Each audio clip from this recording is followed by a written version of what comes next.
a compris qu'il avait beaucoup d'amis dans la salle, et c'est bien, c'est très bien. Maintenant, M. Fillon a aussi compris qu'il était là pour répondre à la question. Même s'il veut bien se contenter des applaudissements. Néanmoins, nous avons deux journalistes de talent qui sont là également ce soir. Je voudrais saluer Maïda Gradin, Nicolas Bétou, qui nous font l'amitié d'être avec nous. Et je manquerai à tous mes devoirs si je ne saluais pas son excellence Alisa Binoun, qui est dans la salle à tous les soirs. Et j'en resterai là. Il y a beaucoup de personnalités que je vois, mais comme je suis sûr d'en oublier quelques-unes, si je devais en citer une, je préfère en rester là. Et je passe tout de suite la parole à Maïdena ou à Nicolas. Bonsoir à vous tous, soyez les bienvenus, on est très heureux d'être là avec François Fillon. On a découpé cet entretien que nous allons avoir en 3 parties. On va évidemment parler de politique, Nicolas traitera l'économie à l'international. Et je vais commencer tout de suite avec les questions de société et une question un peu plus personnelle. Je vais me soumettre à la transparence qui vous est imposée, François Fillon. Nous partageons 2 choses, le Pays Basque et le même ostéopathe, puisque nous avons tous les deux un très mauvais dos. Vous m'avez gentiment prêté votre ostéopathe, je vous en remercie, mais je suis bloquée là, alors qu'il est, vous êtes évidemment du côté où ça ne tourne pas. Non, pas du tout, restez là. Comment va le vôtre, de dos? Très bien, très bien. Ah bon? Vous n'êtes pas bloqué en ce moment? Je n'ai plus jamais eu mal au dos depuis 2008, depuis que je suis allé voir cet ostéopathe basque.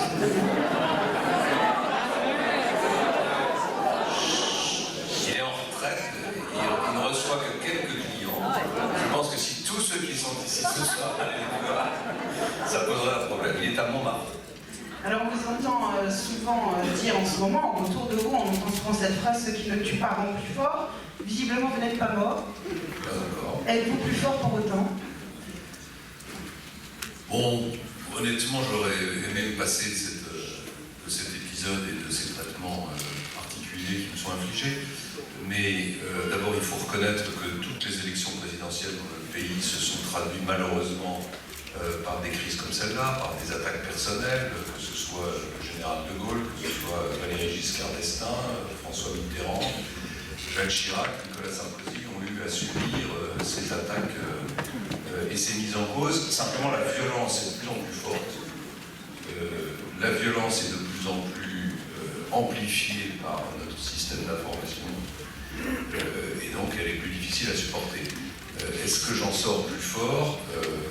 Oui, j'en sors plus fort parce que j'apprends à résister à une adversité que je n'avais pas encore rencontrée.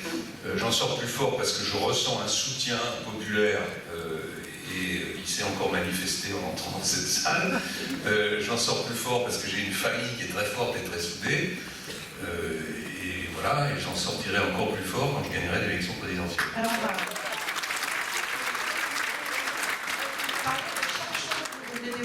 je reviens sur la première réflexion que vous avez faite. Vous avez dénoncé un assassinat politique dont vous seriez la cible et vous avez, au JT de 20 ans de Laurent Delahousse, tenu ces propos. C'est normal qu'à chaque élection présidentielle, il y ait un candidat, en général le favori, qui soit la cible de toutes ces attaques. C'est extrêmement troublant. C'est vous, cette année, en 2012, c'était Dominique Strauss-Kahn. Est-ce que vous avez des informations sur un assassinat politique mené par votre camp contre lui?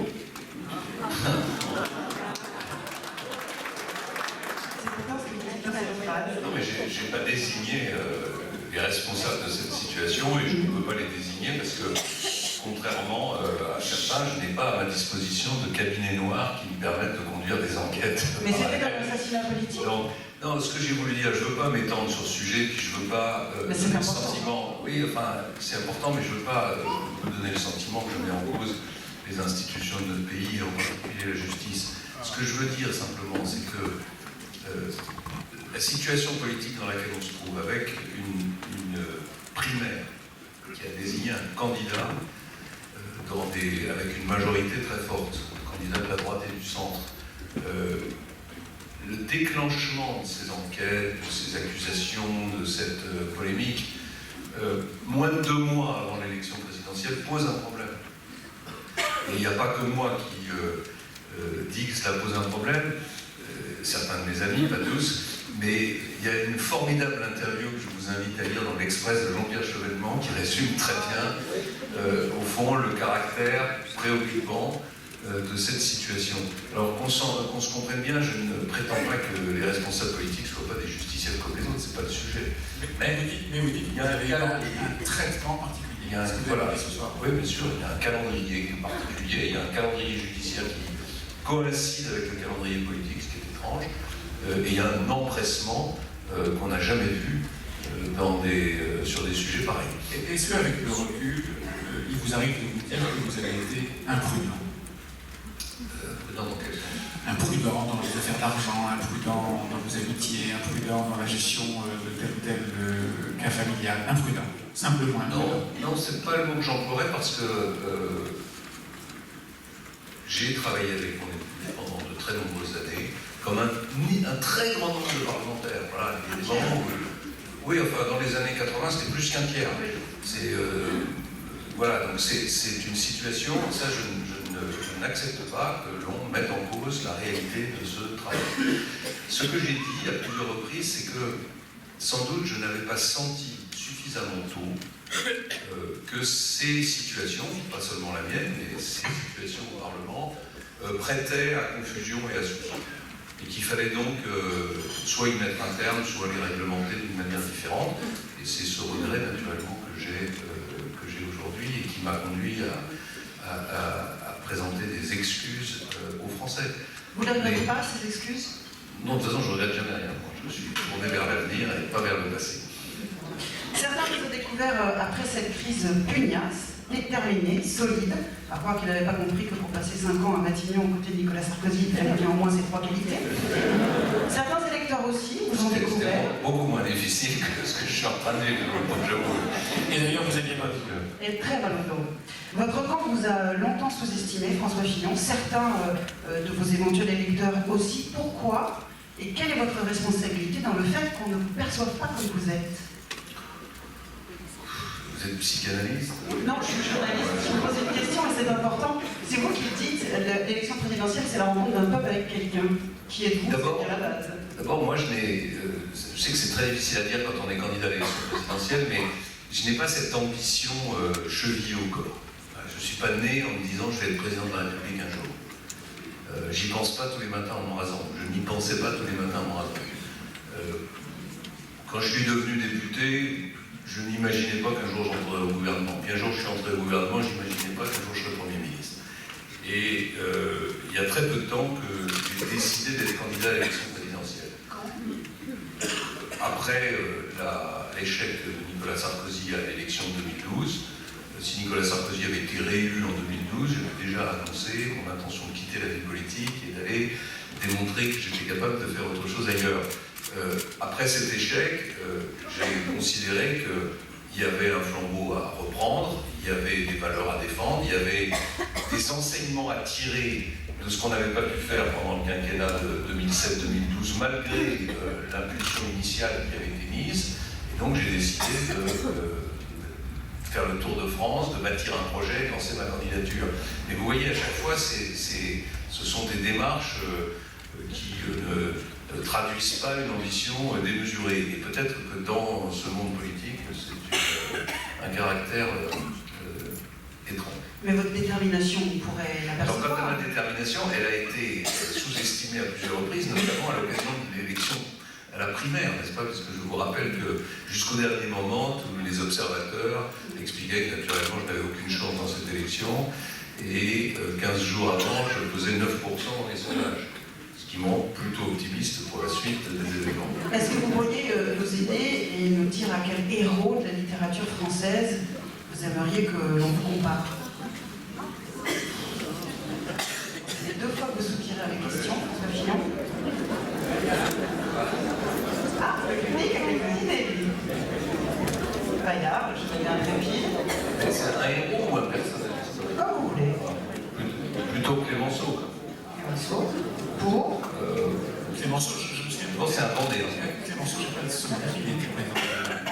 Non, mais il a été accusé et traîné dans la boue pendant des mois et des mois avant d'être, comment dirais-je, de voir son honneur restitué et d'être un grand personnage de notre pays. Puis c'est un Vendéen. Maïtena a dit que j'étais basque, en fait j'ai la moitié de mon sang basque, l'autre moitié est vendéenne. Et beaucoup d'amis vendéens. Et beaucoup d'amis vendéens. Bruno Retailleau en fait partie, évidemment. Il est toujours un soutien beaucoup efficace. Il est un soutien dans tous les instants, avec beaucoup de courage, beaucoup de conviction surtout. Conviction. Voilà, la fidélité, les convictions, ça compte. C'est pas une qualité si répandue que ça. Et Bruno Retailleau, de ce point de vue-là, que je connais depuis longtemps, que j'avais repéré quand il était un très jeune élu vendéen, à qui j'avais confié des responsabilités quand j'étais président de la région des Pays de la Loire. C'est à la fois un homme de conviction, carré, et en même temps qui est capable de dialogue et d'ouverture. Donc il a beaucoup de qualités pour accomplir des missions au service de notre pays.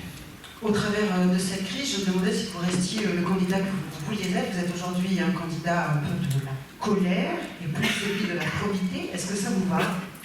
Non, j'aurais évidemment préféré pouvoir conduire une campagne dans la sérénité, dérouler le projet qui est le mien. J'avais dit que je voulais présenter, prédésigner quelques responsables des grands ministères pour que, un chef de cabinet, en fait. Oui, pour qu'ils aient la possibilité de préparer les projets de loi, de préparer les équipes. Ils peuvent le faire, ça vous le dites. De manière, c'est plus facile quand même quand on a cette visibilité, de façon à être capable d'appuyer sur le bouton des réformes le 1er juillet et d'être plus efficace dans cette période de 100 jours qui est fondamentale. Bon, la campagne a été bouleversée. On arrive à peine à commencer à parler du fond, à parler du projet. On a plus de 6 semaines pour parler de ce projet. Et donc, oui, c'est pas la campagne que j'aurais aimé mener. Et c'est la campagne qu'on m'impose et c'est la campagne que je conduis. À propos du sentiment Maïtena, parler de la colère, vous avez développé votre projet ce matin, votre programme. 3 mots, libérer, protéger et réconcilier. Vous regardez en détail ce que signifie pour vous la réconciliation. Vous dites que les Français ont besoin d'être réconciliés avec eux-mêmes. Quel est le sens que vous donnez à ça? On voit bien, on sent que le pays est fracturé, que les tensions sont de plus en plus fortes. Alors il y a les tensions qui sont les plus apparentes. Vous en subissez pour certains d'entre vous une, c'est la montée de l'antisémitisme. Vous avez cette violence qui caractérise de plus en plus la société française, avec des agressions, des policiers attaqués au cocktail Molotov. Ça c'est devenu presque un fait divers. On a l'impression que c'est normal. On a vu la semaine dernière des lycéens, 50 lycéens, détruire leur lycée, le saccager, y mettre le feu. En Seine-Saint-Denis, le lycée surpris. Et puis ensuite attaquer la police. Et on a l'impression que chaque semaine, chaque mois qui passe, cette violence est plus forte, elle touche des gens de plus en plus jeunes, elle est de plus en plus banalisée. Vous avez un monde politique, une France politique qui est complètement fracturée, qui était miettée, avec des extrêmes qui ont gagné énormément de terrain, d'un côté l'extrême droite, de l'autre côté l'extrême gauche, souvent d'ailleurs avec des programmes qui se rejoignent. Vous avez des agriculteurs qui se sentent en permanence brimés par la grande distribution ou agressés par les environnementalistes. Vous avez des religions qui ont de plus en plus de mal à cohabiter ou à s'insérer dans la vie civile. Il y a énormément de fractures dans cette société. Et je pense que la première tâche du prochain président de la République, c'est évidemment d'abord de faire redémarrer l'économie et de redonner de l'espoir à la jeunesse et de redonner de l'espoir aux Français, mais c'est en même temps de commencer ce travail de réconciliation sans lequel ça sera très très difficile de refaire de notre pays une grande puissance dont on est fier. Et pour moi, c'est très très important que les Français puissent être fiers de leur pays. Pour être fier de son pays, il faut qu'il soit prospère, il faut qu'il soit dynamique, il faut qu'il ait une vraie ambition pour l'avenir, mais il faut en même temps qu'on s'y sente bien. Il faut qu'on y soit heureux, il faut que le bonheur soit le plus partagé possible, et on sent bien que ce n'est pas le cas aujourd'hui. Dans toutes ces réconciliations que vous espérez, il y en a une que vous ne citez pas, réconcilier les Français avec les hommes politiques. fichu. Et avec la presse aussi. Oui, voilà. Alors c'est fichu.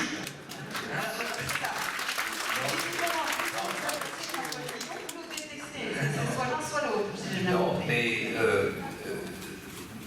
dans le projet d'ailleurs que je propose et dans la méthode pour le mettre en œuvre, j'évoque cette question de comment ouvrir un système politique qui est fermé.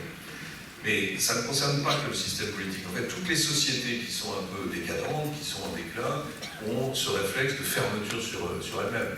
Et à l'intérieur de ces sociétés en déclin, les groupes sociaux se referment sur eux-mêmes. Donc le groupe politique se referme sur lui-même. Et il est de plus en plus, il vit de plus en plus selon un mode particulier, il exclut les gens qui viennent de l'extérieur, il les rejette.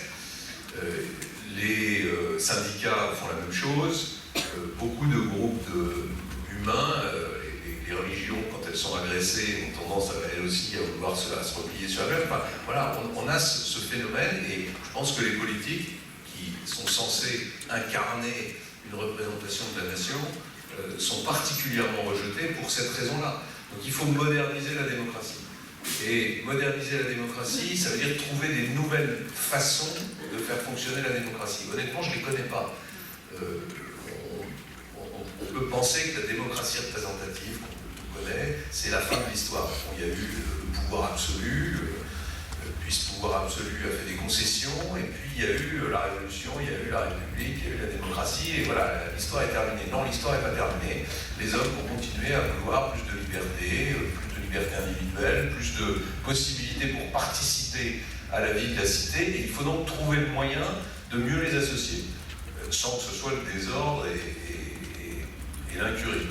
Alors moi j'ai quelques idées. La première de ces idées, c'est de faire rentrer la société civile au gouvernement. Vous avez des noms déjà? Je ne peux pas me les donner parce que je sais que vous n'avez pas le faire, mais des gens que vous avez approchés. J'ai des idées, mais... mais ça répond de l'autre côté?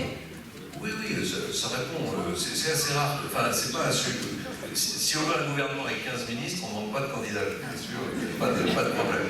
Mais comment faire ça peut étonner, François Fillon, qu'on a envie de rentrer dans un gouvernement aujourd'hui, oui, ça, quand on a un patron... Pourtant, il y en a beaucoup.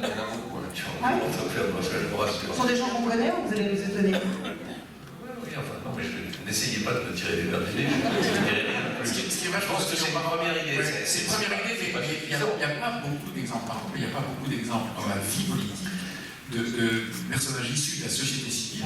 Alors je vais contester complètement cette affirmation en remontant un tout petit peu l'histoire. Alors vous allez me dire que les temps ont changé et que les personnalités que je vais citer étaient très, très particulières, mais alors on va commencer par André Malraux.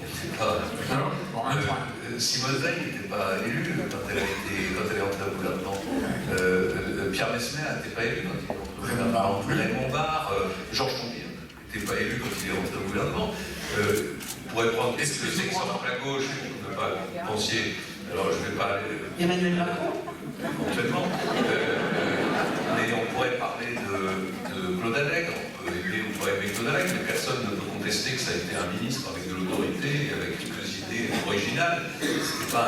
C'était pas un faux ministre de l'Éducation nationale, c'était pas juste un politicien qui était juste là pour occuper le siège. C'était vraiment un ministre qui avait des idées. Il y a eu un remarquable ministre de la Recherche socialiste qui s'appelait Hubert Curien. Voilà, il y a des exemples. Je ne dis pas qu'à chaque fois ça marche. Il y a des exemples. Et ce qui est fondamental, c'est de rouvrir des portes et de faire en sorte que le milieu politique ne s'enferme pas. Alors on va continuer de parler politique et économie bien sûr tout à l'heure, mais on va rester un peu sur le sujet société. Vous êtes clairement opposé à ce que la France soit une société multiculturaliste. Quelle différence en fait entre une France diverse et une France multiculturaliste? D'abord, une France diverse, c'est une France qui a une seule langue, le français. C'est une France qui est rassemblée autour d'un héritage culturel, d'une histoire, qui reconnaît, enfin qui accepte cette histoire dans son ensemble, qui considère que chacun d'entre nous est héritier de l'histoire de France, qui puise une partie de sa compréhension du monde dans notre passé et dans notre histoire. C'est une société dans laquelle les règles sont acceptés par tous. C'est une société qui refuse ce qu'on appelle le communautarisme, c'est-à-dire en réalité la volonté de certains groupes sociaux de vivre en marge, de vivre en dehors des règles communes. Vous parlez, François Fillon, de repères et de valeurs qui ne doivent pas disparaître, mais nos repères et nos valeurs, on les connaît, elles sont extrêmement claires. C'est liberté, égalité, fraternité. Oui, mais enfin, ça ne suffit pas. Il y a quoi d'autre? Il y a toute cette histoire dont nous sommes les héritiers, il y a notre culture, il y a notre langue. Moi, je n'accepte pas qu'on dise qu'il n'y a pas de culture française, qu'il y aurait des cultures françaises. Je ne supporte pas la manière dont on regarde notre histoire en choisissant dans cette histoire les périodes qui, j'allais dire, nous arrangent. Chaque groupe politique a tendance à prendre dans l'histoire de France les périodes qui viennent valider son idéologie et ses choix. Donc certains pensent que l'histoire de France a commencé en 1789. Non, c'est pas vrai. L'histoire de France a commencé bien avant 1789. Il y a eu des pages de l'histoire de France qui ont été écrites tout au long. Et surtout, quelles que soient ces pages, qu'elles soient belles ou qu'elles soient sombres, parce qu'il y en a évidemment des sombres, nous en sommes les héritiers. Si l'histoire s'était déroulée différemment, nous ne serions pas ce que nous sommes aujourd'hui. Et moi, ma conviction, c'est qu'on ne peut pas vivre en bonne intelligence dans un pays, constituer une nation, si on n'aime pas son pays. Et on ne peut pas aimer son pays si on déteste son histoire.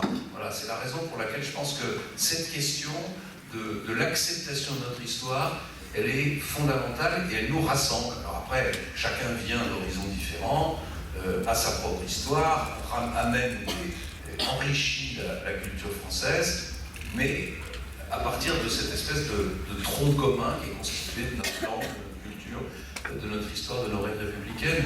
Et voilà, on n'est pas les États-Unis, on n'est pas la Grande-Bretagne, on n'est pas l'Allemagne, on est un pays différent qui a fait des choix différents et qui a fait en particulier ce choix de l'unité nationale qui est pratiquement le fil conducteur de toute notre histoire. Alors nous sommes des héritiers de notre histoire, mais nous sommes aussi des contemporains. Et parce que comme Maïtena est basse, les Basques sont quand même un petit peu ont une petite identité à part, ils ont une langue différente, ils se considèrent comme assez supérieurs au reste du monde. Du coup, c'est pour ça qu'elle nous fait le coup du pluralisme. Je n'accepterai pas qu'on ne parle plus le français au Pays Basque, Maïtena. On n'en avait pas question. Non, il n'en est pas question. Nous sommes les héritiers d'une histoire, mais nous sommes aussi les contemporains de la vie de tous les jours, et on peut se projeter dans l'avenir. Et Terra Nova, un think tank de gauche, propose que la France adopte un jour férié pour les Français de confession juive et pour les Français de confession musulmane. Est-ce que vous êtes pour? Non, je suis pas. Je suis contre d'abord parce qu'il y a trop de jours fériés en France.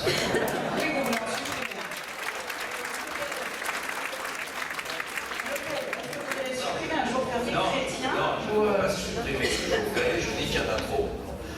Par ailleurs, les jours fériés en France, effectivement, ils correspondent à un calendrier qui est le calendrier chrétien, et ça fait très longtemps que beaucoup de Français ont oublié l'origine de ces jours fériés, et que voilà, on a fait des moments de rassemblement. Je crois que ce serait... Je comprends qu'on puisse souhaiter qu'il y ait des jours fériés pour toutes les religions. Je pense que ce n'est pas compatible avec d'abord cette unité que j'évoquais tout à l'heure, et puis surtout, on est dans un pays qui est parmi les pays au monde qui travaillent le moins et qui dépensent le plus, donc franchement, des jours fériés supplémentaires, je vous en supplie, non.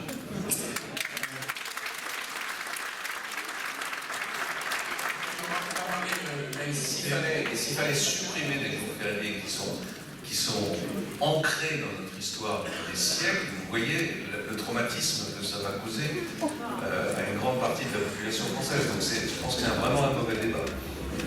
On va continuer sur la laïcité. Je me réfère à une conversation qu'on a eue ensemble, on était quelques journalistes, c'était fin septembre dernier, vous étiez encore un candidat 3e ou 4e dans les sondages, et vous nous expliquiez ce qui était le fondement, ce qui vous avait amené à écrire ce livre, Vaincre le totalitarisme islamique, qui est un livre que, pour le en tout cas j'espère, beaucoup d'entre vous ont lu. Et vous disiez, je vous cite, interdire tout signe religieux dans l'espace public a fait qu'on s'est attaqué à la liberté religieuse et qu'on a créé les conditions de l'affrontement. Oui, je pense qu'on a, au nom en fait, on va dire les choses simplement. les religions en France ont une histoire qui n'est pas avec des durées qui ne sont pas les mêmes. Il y a eu des difficultés d'intégration pour la religion catholique. La religion catholique a été en conflit avec la République, avec les autorités civiles pendant très longtemps. Et la religion catholique a fini par accepter un compromis qui s'appelle la laïcité à la française et qui, je crois, plutôt donne satisfaction et fonctionne. La religion juive, je m'engage sur ce terrain avec une extrême prudence, a connu un mode d'organisation particulier avec le consistoire, l'intervention de Napoléon. Il y a eu comment dirais-je, il y a eu des accords, des choses qui ont été faites pour essayer de... Alors si je reprends simplement l'histoire de la religion catholique, comme ça je prends moins de risques, je raconte toujours cette histoire parce que je trouve qu'elle est très jolie. Quand je n'habite pas à Paris, j'habite à Solesmes. Solesmes, il y a une grande abbaye bénédictine. Le père abbé de Solesmes actuel est assez taquin. Et à chaque fois que je vais le voir, il me dit « Oh là là, moi j'aime pas trop recevoir des responsables de l'État. » Parce que la dernière fois qu'il y en a un qui est venu nous voir, c'était pour nous dire « Vous avez 48 heures pour quitter le territoire de la République. » Et on n'y est revenu que 30 ans plus tard. C'est dire si ça a été difficile. Aujourd'hui, il y a une religion qui pose un problème d'intégration, qui est l'islam, à cause de la montée de l'intégrisme. Donc c'est une erreur de vouloir durcir les conditions de la laïcité uniquement parce qu'on n'arrive pas ou parce qu'on règle mal le dialogue avec l'islam. Vouloir interdire tous les signes religieux dans l'espace public, je sais que certains de mes amis y sont favorables, je trouve que c'est totalement contraire à la conception de la liberté religieuse qui est la mienne. Ce qu'on demande, c'est que l'islam s'intègre dans la République. Pour ça, il faut que l'islam réussisse à extirper le fondamentalisme, l'intégrisme qui gagne du terrain. C'est un combat que doivent mener nos concitoyens de religion musulmane. C'est un combat qu'on doit les aider à conduire. C'est un combat qui doit nous conduire à prendre des décisions sur le financement du musulman, sur son organisation.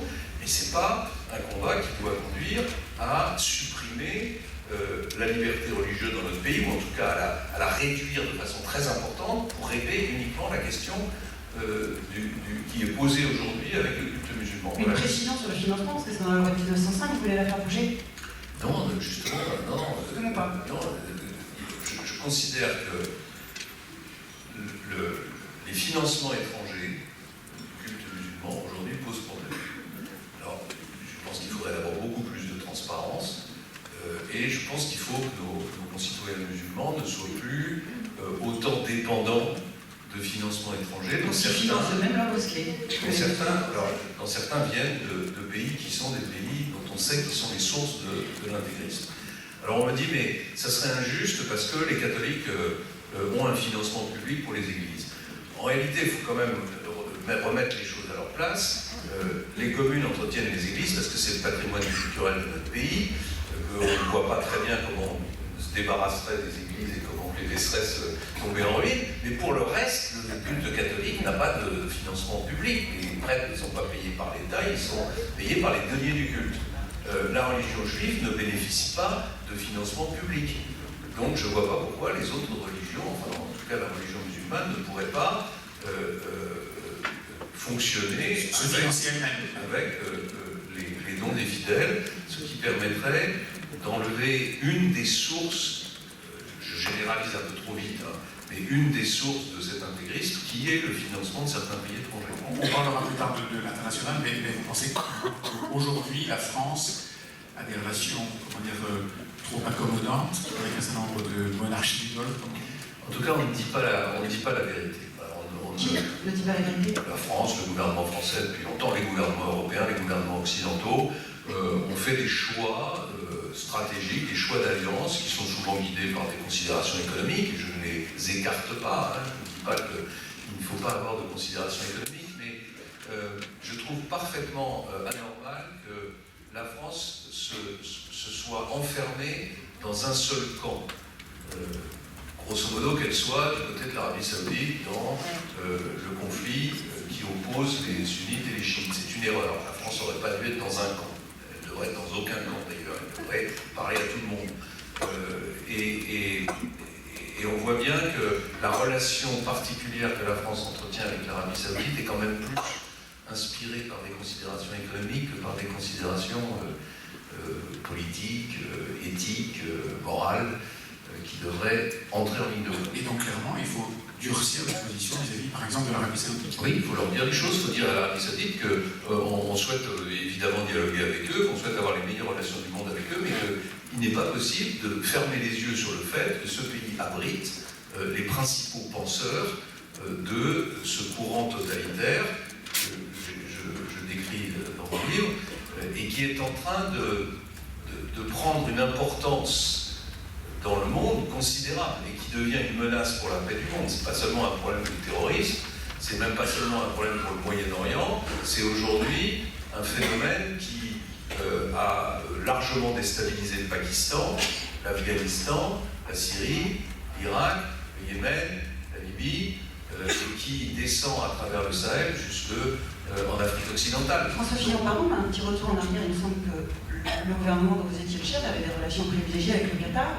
Oui, mais c'est pas pour autant qu'il ne s'agit pas de ne pas avoir de relation avec le Qatar, il s'agit de poser des problèmes et de dire la vérité. Mais vous auriez pu faire. Oui, bien sûr, on n'a pas fait des choses bien, hein, je veux dire, même pas. Mais par exemple, moi je ne peux pas prôner d'un côté un dialogue franc avec la Russie et dire de l'autre côté qu'on ne va pas parler avec l'Arabie Saoudite, ce serait totalement incohérent. Simplement, il faut parler avec franchise, mettre les problèmes sur la table, conditionner nos relations internationales à la solution d'un certain nombre de problèmes dans le monde, et en particulier à cette lutte contre ce totalitarisme islamique qui est en train, qui d'ailleurs prend en otage l'islam et qui est en train de menacer la paix du monde et qui, à mon sens, est le problème majeur auquel nous allons devoir faire face, nos sociétés vont devoir faire face pour les 20 ans qui viennent, ce qui veut dire qu'on doit avoir une politique étrangère différente, on doit avoir une politique de défense différente, on doit avoir une politique vis-à-vis de l'islam en France différente, on doit avoir une politique vis-à-vis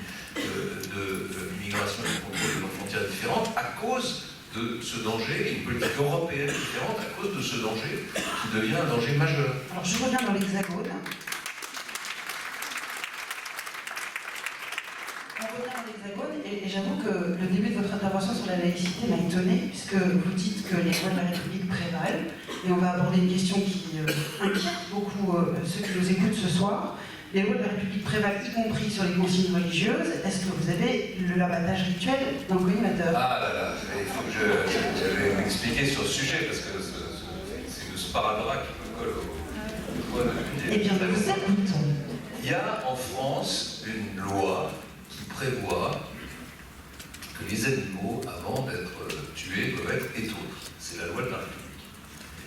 Il y a des dérogations qui ont été apportées pour permettre les abattages rituels pour la religion juive et pour la religion musulmane. Je ne veux surtout pas remettre en cause ces dérogations. Il s'agit en aucun cas de changer quoi que ce soit. La seule chose que j'ai dit, c'est que les dérogations ne devaient pas devenir la règle. Voilà. Et que les dérogations doivent être... Pourquoi le préciser si c'est pas le cas? Je ne comprends pas bien. Parce que parfois on a tendance, pour des raisons de facilité de gestion des outils d'abattage, pour peut-être même des questions économiques, à tout mélanger. Il ne faut pas tout mélanger.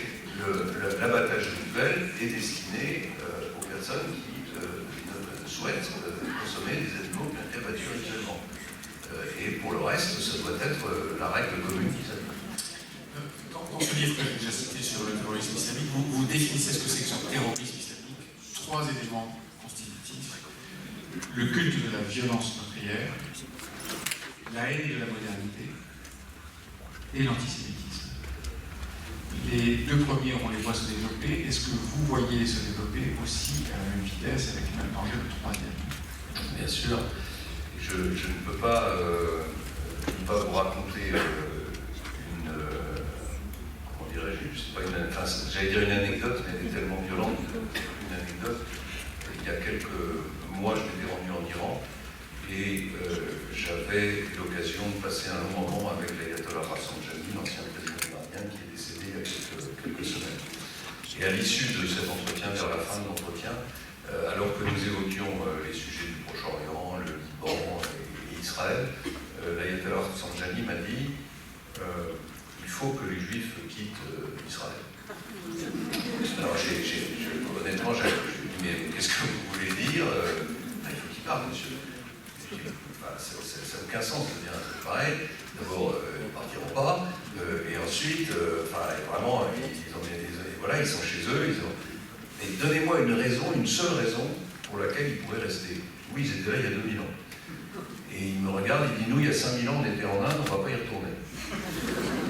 Donc j'ai eu un moment de. Ouais, j'étais un peu comme un boxeur sonné, et j'ai trouvé cette réponse qui a mis fin au débat. Je me dis voilà, vous allez continuer comme ça. Vous allez mettre les Juifs dehors. Vous allez mettre les chrétiens d'Orient dehors. Et vous ne croyez pas qu'à un moment, les Européens se poseront la question de savoir si les musulmans ont leur place en Europe? Vous êtes en train de créer un monde qui va être un monde d'artificiel. La conversation s'est terminée. Et cet antisémitisme-là, santé en Iran, bien sûr, j'allais dire est-ce que vous le voyez aussi progresser en France? À plusieurs reprises, vous citez, vous prenez des citations, vous dites que cet antisémitisme qui monte est totalement décomplexé, cyniquement bien dans sa peau, épanoui dans une ambiance bienveillante. Vous citez là des enquêtes qui ont été menées par exemple à Marseille. Est-ce qu'il y a une responsabilité aujourd'hui des politiques dans cette montée de l'antisémitisme que vous décrivez, et comment faire pour il y a forcément une responsabilité des politiques parce que quand une société dérape de cette manière, les responsables politiques, même si c'est difficile, doivent trouver les réponses.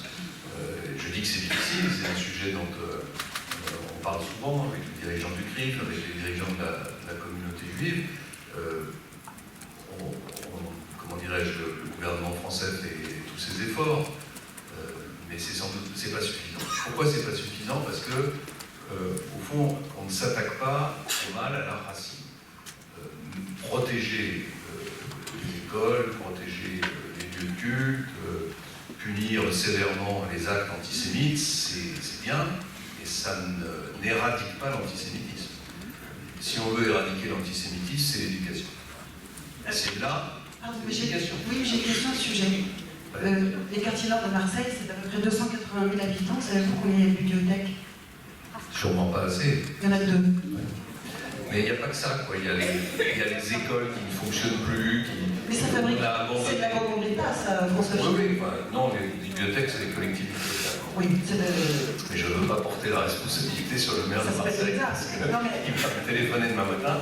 Ça fait du communautarisme, du citoyen. Mais oui, ce sont des quartiers abandonnés qui doivent être repris, qui doivent être pacifiés, où l'ordre doit régner, où la sécurité doit être imposée.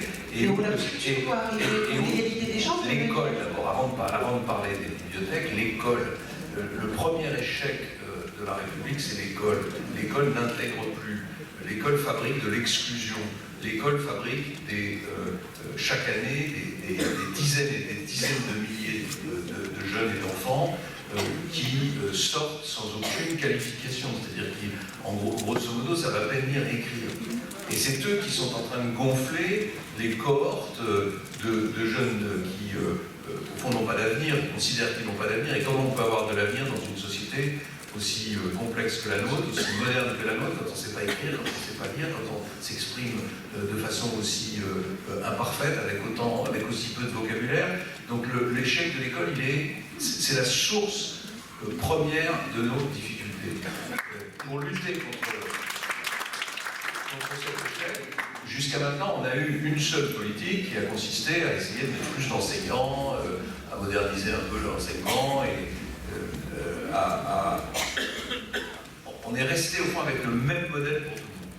Ma conviction, c'est que cette situation d'échec doit nous conduire à bâtir une offre scolaire qui soit adaptée à la réalité des quartiers, à la réalité des populations, avec à la fin le même niveau d'exigence, même s'il faut plus de temps pour l'atteindre, mais pas avec les mêmes méthodes. Voilà, c'est pour ça que je souhaite que d'abord l'enseignement primaire, c'est-à-dire les établissements d'excellence. Qu'on accepte d'innover, qu'on accepte d'expérimenter, qu'on accepte de donner un peu de liberté pédagogique aux enseignants, qu'on accepte qu'il y ait des écoles qui soient différentes des autres. Voilà. Il y a une expérience. Alors je sais que quand on dit ça, on est immédiatement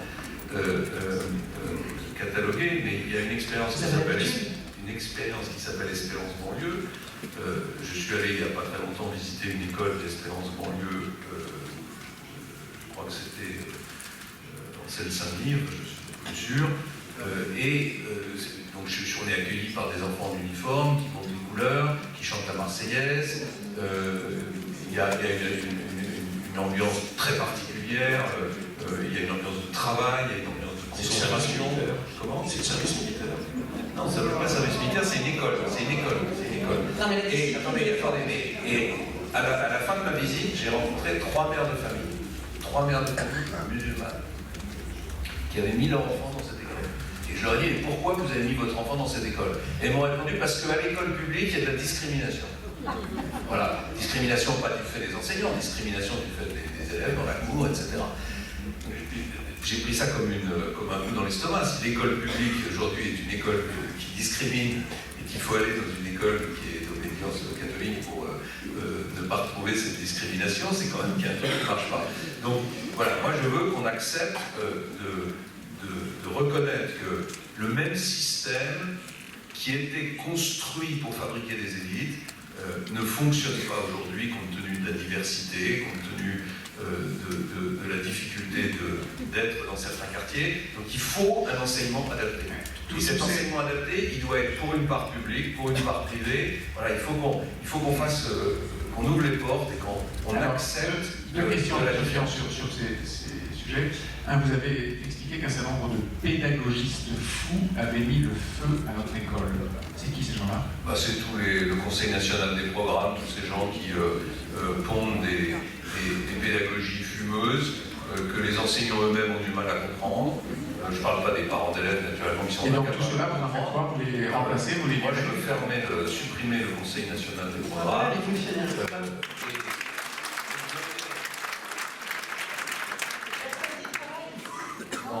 Et donner beaucoup de liberté pédagogique aux établissements.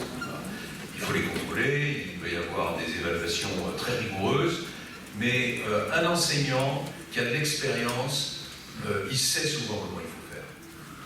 Et au fond, c'est insupportable pour lui que ce soit toujours un truc qui arrive d'en haut, très compliqué, qui change d'ailleurs tous les 3 ans, qui l'amène à remettre en cause ses méthodes d'enseignement, sans qu'on n'évalue jamais l'efficacité de ces méthodes. Donc je voudrais plus de liberté pédagogique, je voudrais des établissements plus autonomes, avec des vrais patrons. Il devrait y avoir un directeur dans un établissement qui a une certaine autorité sur ses enseignants, qui peut faire régner une certaine discipline. Parce que vous savez, c'est quand on sent qu'il n'y a pas de chaîne hiérarchique, il n'y a pas d'autorité au sein même de l'équipe enseignante. Comment voulez-vous que les élèves aient le sens de l'autorité de la discipline? Ils voient que leurs enseignants ne l'ont pas.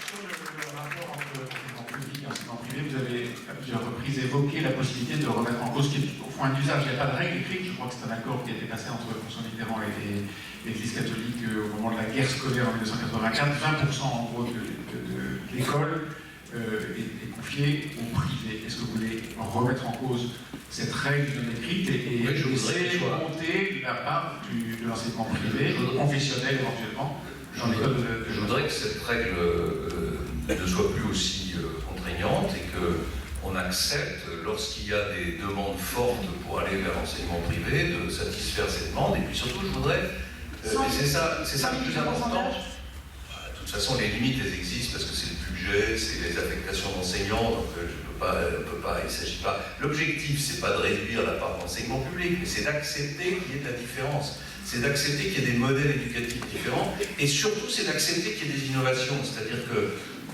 c'est moins l'augmentation. C'est ce que je réclame, parce que sinon, on va caricaturer les choses tout de suite en disant voilà, c'est normal, il veut que l'enseignement catholique prenne plus de place dans le pays. Non, c'est pas ça du tout. Mais je veux que si il y a des innovations pédagogiques qui fonctionnent, on puisse les soutenir, que l'État puisse les accompagner et qu'il puisse y avoir d'autres modèles éducatifs dans nos quartiers et dans nos villes. Donc c'est la pédagogie alternative au service des quartiers. Voilà, et pour ça, il faut desserrer un peu la contrainte des 80-20, qui est une contrainte qui date de Rocard. 84, non, c'est 1984. Voilà, mais qui est écrite nulle part. Hein. Alors, un mot sur la famille avant qu'on passe à la politique. Vous vous êtes exprimé sur le mariage pour tous, vous avez expliqué que vous ne reviendriez pas dessus. Vous proposez l'adoption simple pour les homosexuels qui permet de retracer la filiation, qui est une adoption révocable. Dans votre discours de la famille du 1er juillet 2016, vous disiez « N'en déplaise à certains, le cycle de la vie est poussé par l'union des femmes et des hommes et on n'ôtera pas l'idée que rien n'est mieux pour un enfant que d'avoir un papa et une maman. » C'est l'ancienne présentatrice du maternelle qui vous parle, François Fillon. Un enfant, c'est toujours le fruit d'un père et d'une mère ou d'un homme et d'une femme? C'est toujours le fruit d'un homme et d'une femme. C'est une sacrée nuance. Oui, bien sûr. Pour avoir été mon fils aîné sans père, je peux vous dire que c'est une Bien sacrée sûr, nuance. bien sûr. Mais je veux juste revenir sur un point. On dit l'adoption simple. Oui, parfois je ne suis pas toujours précis. Ah oui, mais c'est embêtant. Ça me vaut des coups de téléphone de Francis Khalifa de temps en temps, un peu crispé parce que j'ai utilisé un mot qu'il ne fallait pas. Mais ça change profondément le bien sens sûr, des choses. je suis d'accord. Mais je veux tout de suite rectifier une chose que vous avez dit. Vous dites l'adoption simple est révocable. Comme si, bon, d'abord, elle est révocable dans des conditions extrêmement difficiles sur des sites. C'est pas possible sur l'adoption plénière. Voilà. Mais c'est pas le sujet. L'objectif, c'est pas d'obtenir une adoption révocable, qui soit révocable. Il faut consolider l'adoption simple pour qu'elle soit pas révocable. C'est pas ça me gêne pas du tout. Pourquoi est-ce que je dis que je veux que les couples homosexuels qui adoptent sous le régime de l'adoption simple, et d'ailleurs à mon sens cette évolution elle vaudra à terme pour tous les couples, c'est que je crois profondément que tout enfant a le droit de connaître sa filiation. Le principe, notamment l'accouchement sous X, qui existe quasiment dans notre pays. Et pour moi, c'est en revenant à des principes simples comme cela qu'on peut apporter une réponse satisfaisante à cette tension très forte qui existe autour de la question du mariage pour tous. J'ai dit que moi j'étais hostile au mariage pour tous. Si j'avais été président de la République, je n'aurais pas engagé cette réforme. Elle a été engagée. Il n'est pas possible de revenir en arrière par rapport au mariage pour tous pour des tas de raisons. Il ne s'agit pas de rajouter une fracture supplémentaire et une tension supplémentaire dans une société qui en connaît suffisamment comme ça. Mais la critique principale que nous avons fait au mariage pour tous, c'est la critique de la filiation, sur la question de la filiation.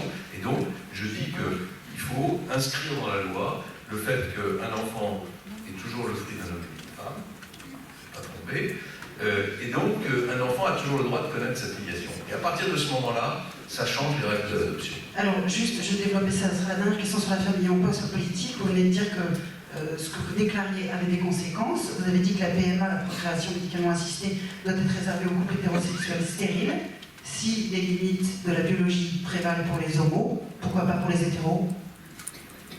Pas de PMA, puisque si les couples sont stériles, si vous êtes logique et que vous faites prévaloir les limites de la biologie, vous dites qu'il n'y a pas d'aide médicale à la procréation. Toujours pour la même raison, parce que je considère qu'un enfant est toujours le fruit d'un homme et d'une femme, même une correction à la nature. Voilà. Non, mais moi je suis en train de donner mon avis. Je suis en train de poser la question du candidat à la présidence de la République. Si les règles de la biologie prévalent, est-ce que la PMA est toujours, à vos yeux, possible pour les couples hétéros qui sont infertiles?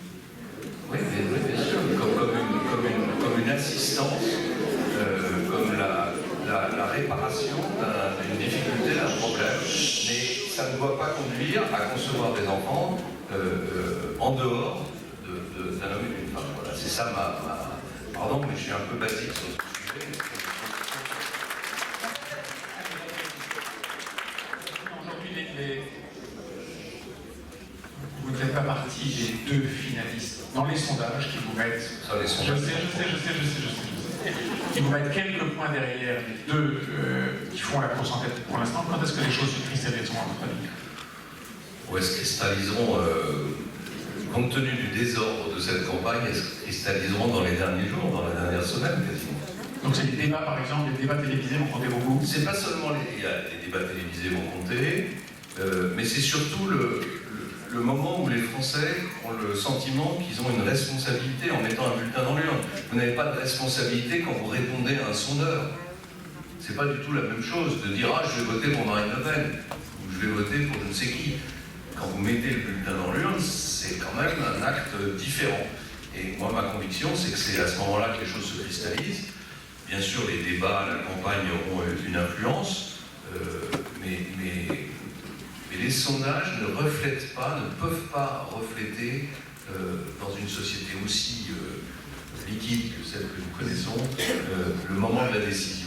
C'est pour ça que j'ai un vrai doute sur ces sondages. Par ailleurs, j'ai un vrai doute sur la façon dont ils sont conçus, sur les méthodes de redressement, sur les échantillons. Et on voit de plus en plus se mettre en place des dispositifs qui font appel comment on appelle ça, au traitement des big data, qui donnent des résultats assez différents des sondages. Et il se trouve que ces résultats se sont vérifiés à plusieurs reprises. Ouais. Voilà. C'est-à-dire le nombre d'occurrences sur Google, C'est pas suffisant, mais c'est ça donne des indications qui sont des indications différentes. Dans les sondages, on en parlait encore, ils vous donnent systématiquement, comment dire, moins bons compétiteurs de Marine Le Pen au deuxième tour que lui aujourd'hui, Emmanuel Macron. Ça vous inquiète? Non, parce que je pense que c'est complètement l'inverse. Je pense que si je n'étais pas candidat, si pour des raisons liées aux troubles actuels, j'avais dû renoncer à la veille de l'élection présidentielle à ma candidature, c'est-à-dire que les Français seraient trouvés devant le choix impossible entre Macron et Madame Le Pen, sans candidat représentant les valeurs de la droite et du centre. Je pense que Madame Le Pen ferait un score beaucoup plus élevé. Elle ferait un score beaucoup plus élevé pour une raison simple, c'est qu'il y a une partie des électeurs de droite qui, dans ce contexte-là, manifesteront leur colère, et certains d'entre eux manifesteront leur colère, peut-être en allant jusqu'à un geste que je n'approuve en aucun cas, mais qui consiste à voter pour le Front National.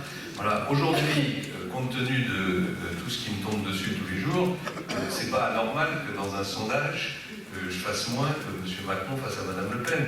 M. Macron, il est aujourd'hui comme une sorte de candidat qui flotte sur les nuages. On a connu ça d'ailleurs pendant la primaire. On avait aussi pendant la primaire un candidat qui tout au long de la primaire se baladait très très haut dans les sondages. Puis au moment de l'élection, ça s'est passé de façon différente. Et c'est un peu la même chose. Il vous soutient d'ailleurs, c'est Alain Juppé. Oui, non, mais c'est un peu la même chose. C'est-à-dire que quand vous vous positionnez au centre, en essayant d'avoir le projet le plus rassembleur possible, et donc en même temps le projet le moins radical, le moins puissant, vous rassemblez beaucoup de suffrages dans les sondages. Il y a beaucoup de gens qui, dans la conversation du dimanche à table, vont trouver que cette candidature est sympathique parce qu'elle est rassembleuse. Et au moment de choisir, on retrouve des clivages. On retrouve un clivage entre la droite et la gauche, on retrouve un clivage entre ceux qui veulent que ça change vraiment, et c'est la raison pour laquelle je pense que M. Macron est très surestimé. Lequel de vos deux adversaires, Macron ou Le Pen, est le plus sectaire? Non, Madame Le Pen, sans conteste. Et lequel est votre adversaire privilégié? Ça, moi, je ne choisis pas mes adversaires. Celui qui vous parle à vous. Un homme ou une femme? Non, j'ai... Votre ennemi et votre adversaire sont la même personne? Non, c'est pas la même chose. Pour moi, l'extrême droite, c'est insupportable. Et alors, le programme de Madame Le Pen est tellement en plus délirant. C'est quand même une candidate qui veut augmenter les dépenses publiques, augmenter les emplois publics, qui veut sortir de l'Europe et sortir du franc, de l'euro, et du franc, qui nous explique que tout ça va se passer formidablement bien, sans inflation, sans conséquences sur la dette française. C'est un programme qui ruine le pays, et qui ruine le pays en très peu de temps, parce qu'on est un pays très endetté, 2200 milliards de dettes, on est quasiment à 100% de la richesse nationale en termes d'endettement. Quand j'ai été élu député pour la première fois, on était à 17%.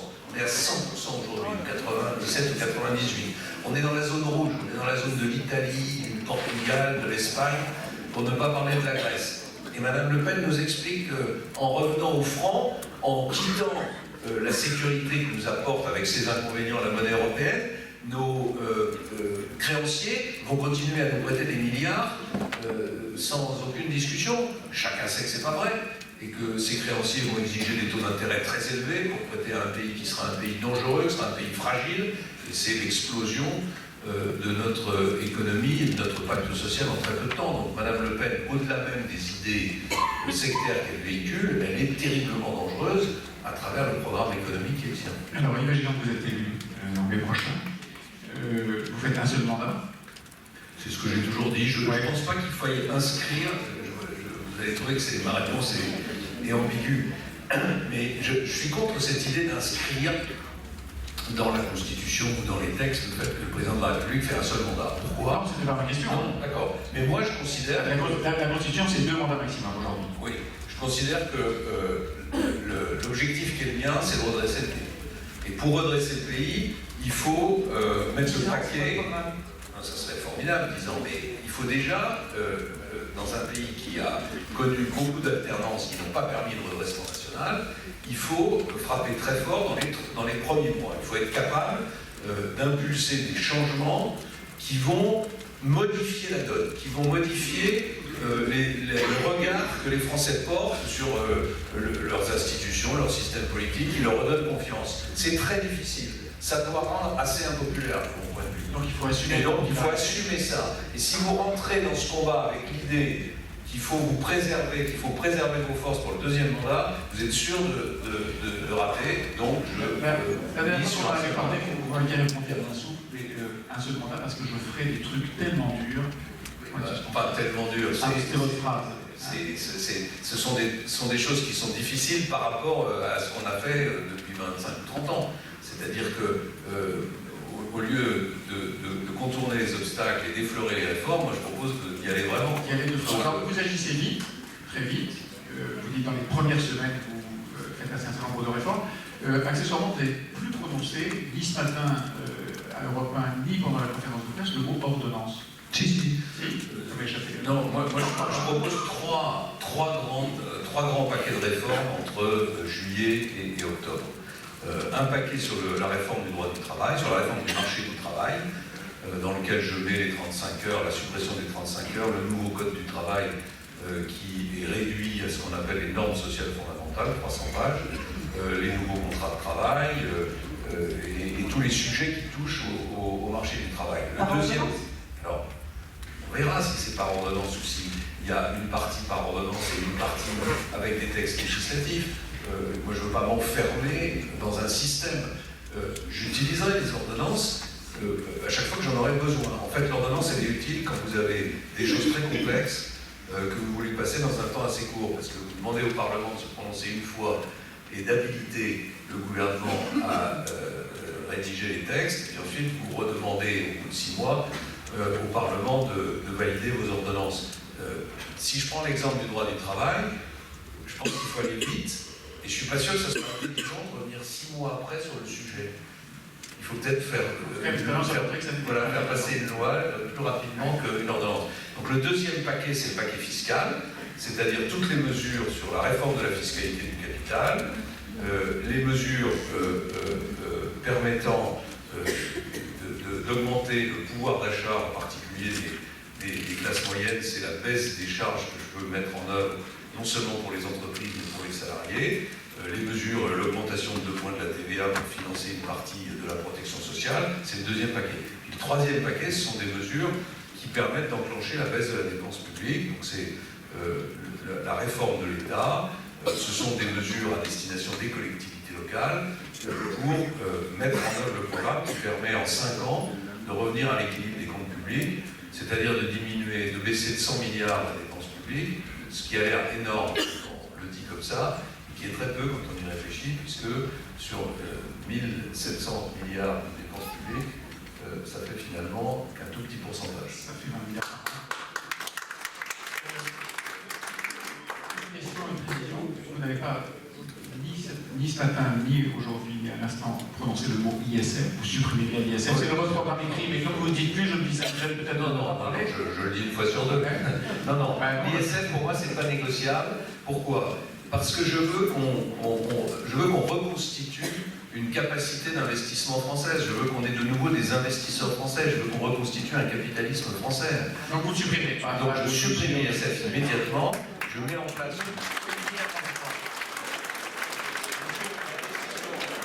Immédiatement, c'est quoi? Parce que là, je crois qu'il reprend leur compte pour 2017. Non. votée en juillet 2017. Et elle prendra effet pour l'ISF 2018. Pas de chance. Ah non, mais voilà, on va avancer l'élection présidentielle. Mais je ne me contente pas de cela, puisque je mets en place une flat tax à 30% sur les revenus du capital, sur tous les revenus du capital, à l'exception de l'assurance vie et du livret A, flat tax à 30% CSG comprise, ce qui nous placera grosso modo dans la moyenne européenne, et ce qui nous remet en ligne avec les autres pays européens, notamment avec nos voisins allemands, et qui refait du territoire français un territoire attractif en matière d'investissement. Encore un mot sur la gouvernance et la manière dont vous voulez réformer le pays. Vous aviez parlé à plusieurs reprises de 2 référendums. Vous n'avez pas évoqué le sujet aujourd'hui non plus. Est-ce qu'ils ont disparu de votre projet? Est-ce que vous considérez que En fait, je voudrais faire un référendum avec 2 questions. La première question de ce référendum, ce serait est-ce que vous êtes d'accord pour inscrire dans la Constitution le principe d'égalité des régimes sociaux? Parce que j'entends tous mes concurrents expliquer, enfin certains de mes concurrents expliquer qu'ils veulent la convergence des régimes sociaux, qu'ils vont supprimer les régimes spéciaux et tout ça. C'est une très bonne idée, mais enfin c'est pas si simple que ça. Et d'autres se sont cassés les dents dans le passé.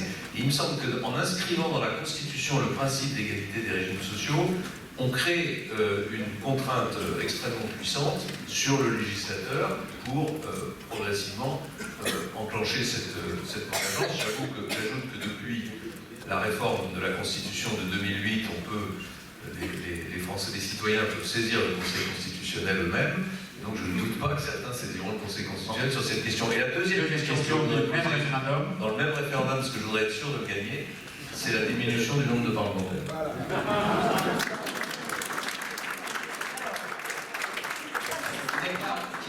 C'est quand ce référendum? Alors, le plus tôt possible. Non, mais un référendum, il faut le placer à un moment où politiquement il est utile et on peut le gagner. Donc il faut se garder une petite marge de manœuvre, d'appréciation. Mais la diminution du nombre de parlementaires, je ne voudrais pas que vous mépreniez, ce n'est pas une mesure démagogique, même si naturellement elle est utile pour faire passer le référendum. Mais moi je veux un Parlement plus fort, plus puissant, je veux des parlementaires qui aient des moyens pour travailler plus importants. Je veux un Parlement qui exerce son droit, sa responsabilité, sa compétence en matière de contrôle du gouvernement. Et pour ça, je pense qu'il faut réduire le nombre de parlementaires. D'abord parce que les Français n'accepteront pas qu'on donne des moyens supplémentaires au Parlement sans réduire le nombre de parlementaires. Et ensuite parce que voilà, il y a trop de parlementaires et d'une certaine façon, ça affaiblit la place et le rôle de chacun dans le concert des institutions. Alors voilà ce que vous ferez si vous êtes élu. On revient un petit peu en arrière. Pour être élu, de quel côté allez-vous aller? Sans comprendre, pour je vous cite, un conservateur moyenâgeux, est-ce que vous sentez qu'il existe une inquiétude chez les juppéistes, les centristes, une inquiétude que je qualifierais de l'Oden serpette? Est-ce que vous la percevez, cette inquiétude qui dérive sur la droite? Je pense qu'elle existe dans le petit microcosme, elle existe ici dans le 8e arrondissement, dans le 7e arrondissement, mais elle n'existe pas dans le pays profond, ou alors elle existe chez les responsables politiques, mais il n'y a pas très longtemps, Alain Juppé est venu dans mon bureau avant les épisodes les plus récents, là, pour qu'on parle ensemble, et on a évoqué nos différences sur le programme. Franchement, il n'y en a pas beaucoup, hein. Il y a des différences de rythme, il y a des différences d'amplitude. Le sport à la primaire aussi. Oui, non, mais je veux dire, il n'y a pas de désaccord profond entre nous sur le type de société dans lequel on veut vivre. Qu'est-ce que vous partagez avec Sens Commun, François Fillon? Je partage avec Sens Commun le fait que ce sont des hommes et des femmes qui sont engagés, qui défendent leurs convictions, qui les défendent dans le cadre démocratique et républicain. Et de ce point de vue-là, j'ai beaucoup de respect pour eux, comme j'ai du respect pour eux. C'est aussi vrai de Mélenchon. Oui, mais enfin, Mélenchon ne défend pas les mêmes valeurs que moi, tandis que le Sens Commun. Vous partagez les valeurs. Bien sûr, cette façon qu'on a dans notre microcosme parisien de mettre en dehors du débat républicain et démocratique des gens qui ont des convictions qui ne sont pas celles des élites, pour dire les choses simplement, du mainstream, c'est quelque chose que je ne supporte pas. Moi, dans la majorité, il y a Sens Commun, il y a Nathalie Kosciusko-Morizet. Voilà, tout ça. Et Charles Millon, je parle avec lui. Il va vous rejoindre? Et on parle ensemble, il est... On peut s'interroger quand même. On rappelle qu'il a été élu avec... Oui. Il a pu faire des erreurs dans le passé. Il sait qu'en ce qui me concerne, toute fréquentation du Front National, c'est la ligne rouge qu'il ne faut pas dépasser. Voilà. Donc si Charles Millon a envie de me soutenir, je ne vois pas pourquoi je ne chercherai pas à rassembler le plus possible les Français qui justement peuvent réduire le Front National. Mon objectif, c'est pas de les repousser vers le Front National, de faire en sorte qu'il y en ait de plus en plus au Front National, c'est de les conserver dans ce que j'appelle la droite républicaine. Et pour ça, il faut avoir une certaine ouverture d'esprit.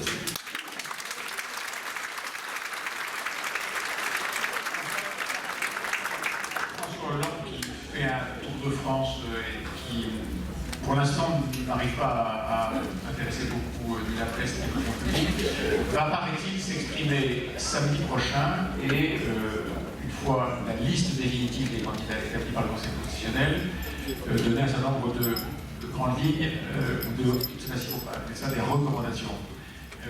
Est-ce que vous pensez qu'il doit avoir un rôle, qu'il doit intervenir dans cette élection présidentielle? Bon, il peut faire ce qu'il veut, simplement je pense qu'il est assez largement disqualifié compte tenu du bilan qui est le sien, et je ne suis pas sûr qu'un candidat ait très envie d'avoir son soutien.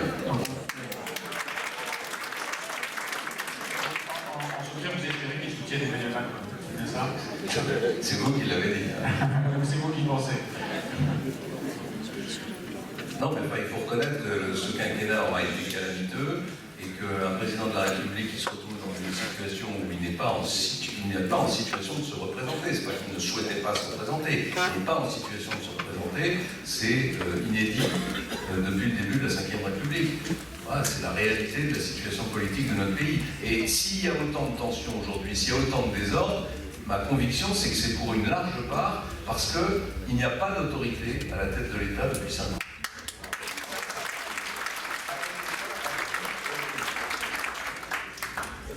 International, vous avez expliqué à plusieurs reprises, et ce matin encore, que vous alliez travailler avec l'Allemagne et essayer de convaincre l'Allemagne qu'il fallait accepter d'en passer par un moment où la France ne respecterait pas ses engagements, ses engagements européens, pour mieux revenir ensuite dans les clous. Est-ce que vous êtes absolument convaincu que ça peut passer comme ça? Oui, j'en suis absolument convaincu, parce que l'Allemagne, il y a une seule chose qui l'intéresse, c'est d'avoir une France qui soit debout, solide, à ses côtés, pour piloter la renaissance d'un projet européen. Mais on y a fait le coup, pardon, mais assez souvent. Oui, bien sûr, mais ça, de toute façon, il n'y a pas d'alternative. Parce que si vous ne réformez pas la France, vous ne réduirez pas les déficits.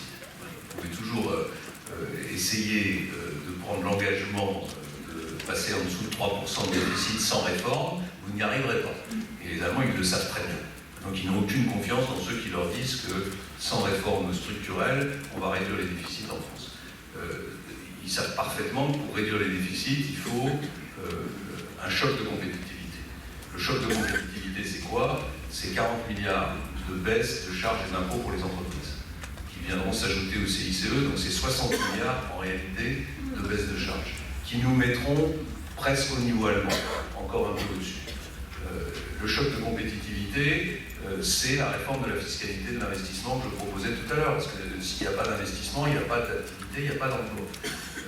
Si cela occasionne un petit décalage dans la baisse du déficit, puisque je propose en gros, je pense qu'on sera à 3,7 en 2017, on sera autour de 3,5, 3,6 en 2018 et qu'on passera en dessous de 3 en 2019, ça va très bien aux Allemands de mon point de vue, si dans les 3 premiers mois on enclenche les réformes, qu'on montre que la France est un pays sérieux qui a enclenché des transformations profondes. L'Allemagne, elle sait qu'elle ne peut pas diriger l'Europe toute seule. Et l'Allemagne, elle commence à s'inquiéter, en tout cas les dirigeants allemands commencent à s'inquiéter du délitement de l'Europe. Et les Allemands n'ont pas du tout l'envie de porter tout seuls la responsabilité de cette situation. Donc ils ont besoin de la France, ils le disent, et ils ne le disent pas simplement pour nous faire plaisir, il y a une vraie attente. Et donc cette attente, on la comblera d'abord en nous remettant debout. Et une fois qu'on est debout, on peut avec les Allemands piloter ce que j'appelle la renaissance du projet européen, c'est-à-dire une zone euro avec une fiscalité harmonisée, et qui soit capable de tenir tête d'un côté à l'Amérique du Nord et de l'autre côté à la Chine. C'est des frontières défendues, c'est une défense commune, et c'est des investissements puissants dans les domaines qui sont les domaines d'avenir de l'économie, le numérique, les nouvelles technologies. Voilà. C'est ça le projet européen. C'est le projet européen, je voulais le relancer. Vous expliquez dans votre discours ce matin, par exemple, que vous le relancez aussi en le recentrant sur des missions prioritaires. Quelles sont les missions que vous souhaitez que l'Europe aborde? Dans un premier temps, je pose pas les questions prioritaires. oui, d'accord. Dans un premier temps, je propose de laisser l'Europe continuer sa vie, et c'est-à-dire, je parle des institutions, des traités, etc., parce que je pense que c'est pas réaliste de vouloir renégocier les traités européens à 28. Renégocier les traités européens à 28, c'est d'abord beaucoup de temps, ça va prendre des mois, des années, et à la fin, on aura un résultat qui sera un compromis insatisfaisant. Normal, à 28, c'est très difficile. Ou à 27, ça sera très difficile d'arriver à un compromis. Non, je ne crois pas. Enfin, je pense qu'il n'y a pas que les Anglais qui vont poser le problème. Donc on sera obligé de faire des concessions. On fera des concessions aux Polonais. Les Polonais nous feront des concessions. Et à la fin, on aura un traité qui sera un compromis que les peuples n'accepteront pas, que les peuples refuseront. Le peuple français considérera que dans ce traité, il y a des choses qui sont inacceptables, il n'en voudra pas. Le peuple polonais dira la même chose. C'est déjà arrivé. Et c'est déjà arrivé. Donc ma conviction, c'est que cette voie-là, pour le moment, elle est fermée. Bon. Dans la campagne des primaires, Nicolas Sarkozy avait dit un jour qu'il se faisait fort de faire renégocier le traité européen en quelques semaines. Et il avait dit ma méthode, j'enferme les chefs d'État et de gouvernement dans une pièce, je vais faire la clé, et ils ressortiront que quand ils auront négocié un nouveau traité. Donc, je lui avais dit qu'il fréquentait trop le Vatican, et à mon sens, ça ne pourrait pas marcher. Donc la proposition que je fais est différente. Pour l'instant, on laisse vivre l'Europe comme elle est, mais à côté de cette Europe, on lance 4 ou 5 initiatives stratégiques qui vont en modifier la perspective, le fonctionnement et le contour. Et la plus importante pour moi, c'est la zone euro. Pourquoi? Parce que la zone euro existe, qu'elle rassemble moins de pays, des pays qui sont plus proches historiquement et qui donc peuvent plus facilement coopérer ensemble. Je voudrais que cette zone euro soit dirigée par un gouvernement économique composé des chefs d'État et de gouvernement. C'est pas compliqué à désigner. Que ce gouvernement économique est un secrétariat, que ce ne soit pas la Commission, et un secrétariat léger, et que ce secrétariat mette en œuvre un agenda d'harmonisation fiscale.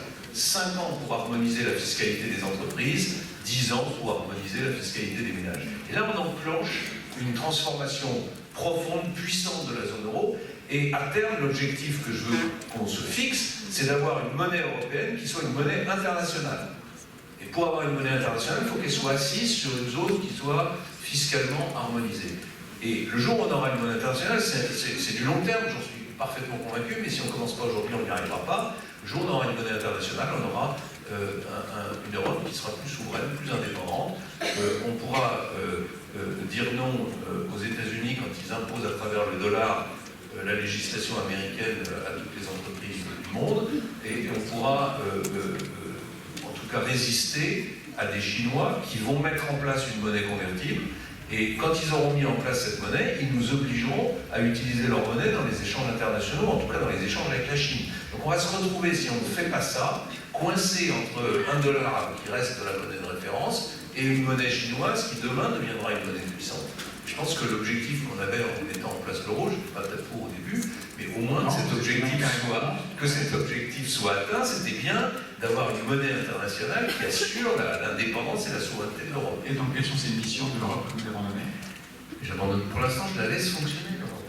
Donc, on continue de se recentrer sur des missions prioritaires. Je crée. La zone euro, c'est les pays membres de la zone euro.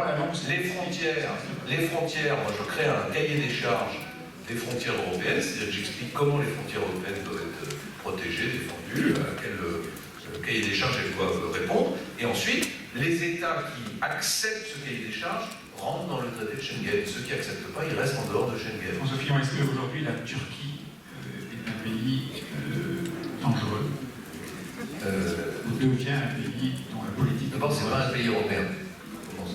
C'est un pays qui n'a pas vocation à entrer dans l'Europe pour les choses politiques.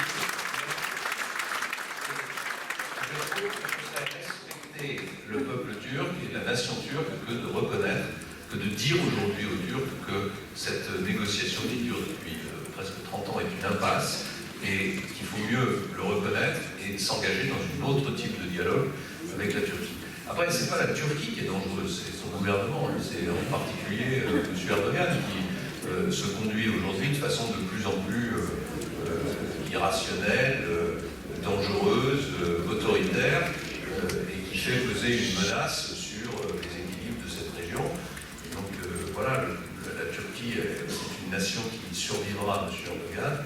Pour l'instant, il y a un danger qui est lié au comportement du président et du gouvernement turc. Pourquoi est-ce que j'ai dit qu'on aurait dû interdire la venue hier du ministre turc?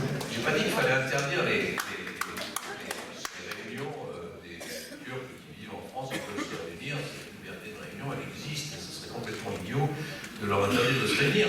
Mais en l'occurrence, il y avait une situation particulière, c'est que le gouvernement turc venait d'insulter dans des conditions inqualifiables l'Allemagne et la Hollande. Et la Hollande, la France aurait dû prendre une position de refus de la tenue, de la venue du ministre à cette réunion. Vous nous avez parlé de la politique économique commune de l'Europe. Est-ce que vous avez la même exigence sur la politique étrangère de l'Europe? Idéalement, oui, mais on voit bien qu'aujourd'hui, la politique européenne n'existe pas, ou alors quand elle existe, elle conduit à une sorte de, de politique moyenne qui vient entraver les possibilités de la France d'avoir sa propre politique étrangère. Donc je pense que partager des moyens diplomatiques communs, faire des économies d'échelle dans l'organisation de notre système diplomatique, très bien, mais il n'y a pas de politique étrangère vraiment européenne. Il doit y avoir une politique étrangère française, et cette politique étrangère française, malheureusement, je reproche qu'elle ait été aussi faible depuis 5 ans. Et vous, Président, la politique étrangère de la France, elle se fera à l'Élysée ou au Quai d'Orsay?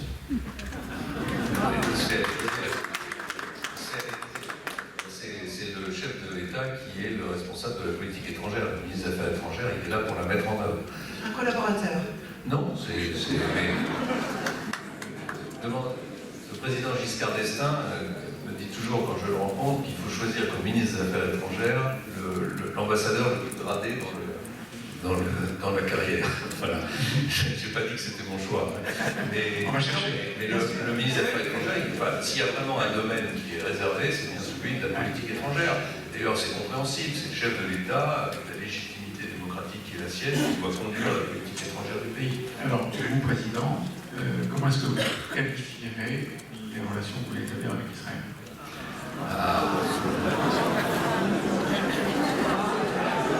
On vous réserver le meilleur pour la toute. Le reste était juste l'introduction, maintenant on va parler du sujet.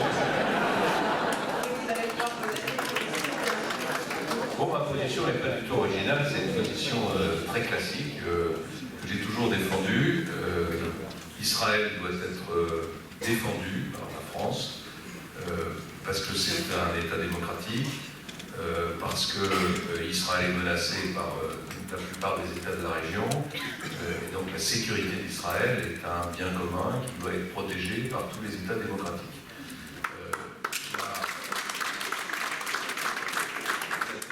Vous allez applaudir un peu moins, c'est que je crois à la solution des deux États. Je pense qu'il faudra qu'il y ait un jour sans quoi on ne trouvera jamais de solution au conflit de cette région, enfin à ce conflit.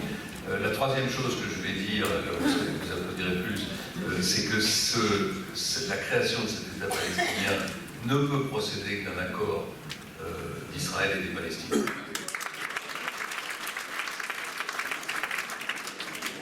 Même si la France et la communauté internationale doivent tenter d'encourager cette solution, c'est Israël et les Palestiniens seuls qui peuvent prendre ces décisions. Pourquoi? Parce que s'ils n'apprennent pas d'un commun accord, ça ne fonctionnera pas. C'est pas la peine d'essayer de faire fonctionner des objets diplomatiques qui ne correspondent pas à la réalité. Voilà, je ne sais pas si j'ai répondu à la question. Je crois que vous allez répondre aux autres questions, François Fillon, parce que vous avez accepté de passer ce moment ici au CRIF et donc de répondre aux questions de l'Assemblée. On va passer pour un quart d'heure, j'ai coutume de dire, à des questions. Éviter les analyses, je pense qu'il y a beaucoup de questions, donc si vous voulez que M. Fillon puisse répondre aux nombreuses questions, il faut vraiment que ça reste des questions.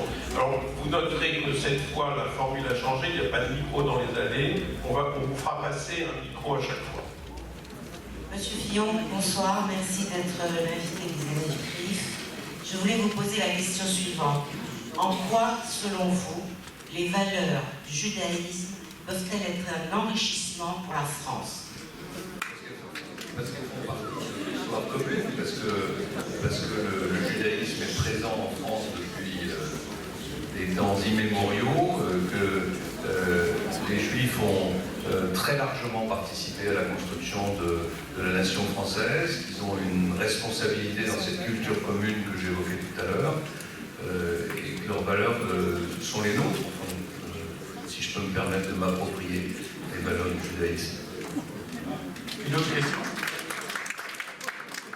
Le micro va passer au fond et il reviendra. Monsieur Fillon, vous nous avez parlé de votre expérience tout à fait intéressante de la rencontre avec le président Rafsanjani, dont je rappelle qu'il est considéré comme un modéré, et dont je rappelle également qu'il était chef du gouvernement à l'époque de l'attentat contre l'AMIA à Buenos Aires, et dans lequel il a probablement beaucoup trempé. Quelle est la... qui est chef de gouvernement pendant 5 ans, dans un gouvernement qui est extrêmement ferme contre l'Iran. Quelle serait votre position à l'heure actuelle devant les récents développements avec l'Iran et notamment devant les accords qui ont été pris par les Américains et le gouvernement iranien? C'est une question très difficile, hein, parce que je pense que c'est ma conception de la politique étrangère, des relations internationales, il y a des réalités, et ces réalités reposent d'abord sur les nations. Or, au Proche-Orient, il y a quelques grandes nations qui ont les caractères d'une nation. Il y a la Turquie, et il y a l'Iran. C'est une nation avec son histoire, avec sa culture, avec son unité. Il y a l'Égypte, une nation, il y a Israël, une nation. Voilà, après, on commence déjà à chercher. Hein.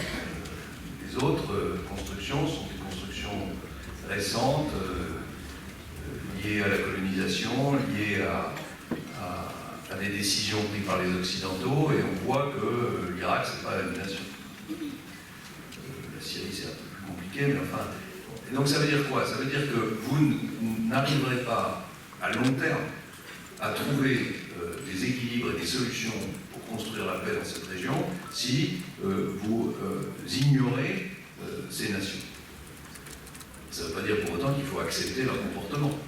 Mais la voie étroite que je propose, c'est celle qui consiste à parler avec tout le monde et être extrêmement ferme sur les principes. Les principes, c'est quoi? C'est évidemment le nucléaire, la question nucléaire, c'est la relation avec Israël. Parce qu'on ne peut pas accepter une relation diplomatique normale de confiance avec un pays qui continue à prôner la disparition d'Israël. Donc c'est un préalable à la construction de cette relation de confiance. Mais il faut continuer à parler. Si on ne parle pas, on laisse ces pays s'enfermer dans une attitude... je vais prendre un autre exemple qui est plus facile que celui de l'Iran, parce que je sais que le sujet, évidemment, c'est le sujet le plus sensible, compte tenu de la relation entre Israël et l'Iran. Et je vais prendre l'exemple de la Russie. La Russie est un pays que nous avons, d'une certaine façon, poussé à la radicalisation. Cette radicalisation, aujourd'hui, est, de mon point de vue, préoccupante, notamment sur le plan militaire. Et c'est nous qui sommes, on est pour une part à l'origine de cette radicalisation parce qu'on a eu une attitude vis-à-vis de la Russie, notamment après la chute de l'Union soviétique, qui n'a pas été conforme à ce qu'est l'histoire de ce peuple, sa fierté, son orgueil, sa puissance aussi, parce qu'après tout c'est le plus grand pays du monde, on ne peut pas le traiter le plus vaste, c'est ce que je veux dire. Voilà, donc vous voyez ce que je dis. Garder le dialogue, mais rester extrêmement ferme sur les principes. S'agissant de l'Iran, évidemment, c'est un pays dont on pressent qu'il pourrait évoluer, parce qu'il y a un acquis historique, une culture, et un désir de modernité qui est évident quand on se déplace, en tout cas au moins à Téhéran, dans la jeunesse, et qui est bloqué par un pouvoir politique qui l'empêche d'aller vers cette modernisation. Une question au fond et le micro revient au podium. Bonsoir Monsieur Fillon. Je voudrais vous poser une question sur le sujet des jeunes et des banlieues. C'est un sujet dont on entend assez peu parler et j'ai le sentiment que pour non plus simplement convaincre votre camp et être le champion de la droite et du centre, mais vraiment être le président des Français, il faut s'adresser à tous les Français. Et j'aimerais donc savoir ce que vous proposez pour créer un espoir et créer une espérance pour les jeunes qui, j'ai le sentiment, n'adhèrent pas encore ou ne se retrouvent pas forcément dans votre discours. D'abord, il y a une première chose, je sais que c'est pas facile à défendre, mais je ne vais pas faire de concession à mes convictions et à mes engagements.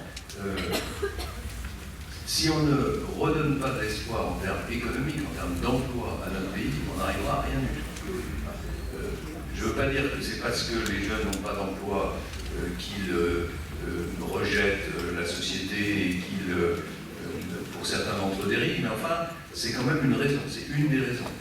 Un pays qui n'est pas capable d'offrir des emplois à sa jeunesse, c'est un pays que sa jeunesse a du mal à aimer. Certains donc la quittent pour aller réussir ailleurs, et d'autres se rebellent à l'intérieur du territoire national. Donc la question du redressement économique, c'est souvent un débat que j'ai avec mes amis qui me disent « tu parles pas assez de sécurité, tu parles pas assez de tel ou tel sujet ». Si, bien sûr, j'en parle, mais la priorité absolue, c'est de redonner de l'espoir, c'est d'atteindre le plein emploi, c'est de redonner aux Français le goût de la réussite, l'envie de réussir, l'envie de se déplacer. La deuxième chose que je veux dire, c'est que ces jeunes on doit leur proposer de nouveaux parcours en termes d'insertion professionnelle. Beaucoup d'entre eux sont en situation d'échec scolaire. On ne va pas les remettre à l'école, ça ne marchera pas. Il faut donc changer profondément ce que j'appelle l'apprentissage, l'alternance, et offrir des parcours sur mesure le plus professionnalisé possible à des jeunes qui ont rejeté le système scolaire, qui sont complètement en dehors du système scolaire. Je voudrais qu'on ait 1 million d'apprentis en France, on a 300 000. Je voudrais que l'enseignement professionnel soit complètement reconfiguré. Je voudrais que les lycées professionnels et les centres de formation d'apprentis fusionnent. Oui, mais c'est ça, c'est la même chose. C'est-à-dire que si vous n'offrez pas aux jeunes des banlieues un parcours qui permette de les ramener vers un emploi, ce qui suppose une nouvelle formation, la plupart d'entre eux n'ont pas cette formation.